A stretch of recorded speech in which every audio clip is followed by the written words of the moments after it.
بعد تأهل المنتخب المغربي متصدرا لمجموعته السادسة ببطولة كأس إفريقيا، سيلاقي في دور ثمن النهائي منتخب جنوب أفريقيا الذي احتل المركز الثاني في مجموعته. وستلعب المباراة يوم الثلاثاء المقبل الساعة 9 بتوقيت المغرب على ملعب سان بيدرو، وهو نفس الملعب الذي خاض فيه أسود الأطلس جميع مبارياته حتى الآن في البطولة الإفريقية.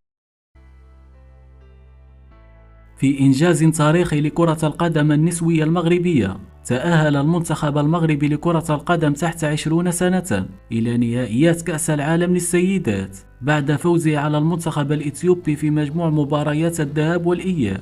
وكان المنتخب المغربي قد فاز في مباراة الذهاب بنتيجة 2-0، مما منحه الفرصة للتأهل إلى البطولة العالمية رغم خسارته مباراة الإياب 1-0. ويعد هذا التأهل إنجازا تاريخيا للمنتخب المغربي لكرة القدم النسوية تحت 20 سنة، حيث سيشارك لأول مرة في نهائيات كأس العالم لهذه الفئة العمرية. وستقام بطولة كأس العالم للسيدات تحت 20 سنة بكولومبيا في الفترة من 31 أغسطس إلى 22 من شتنبر 2024.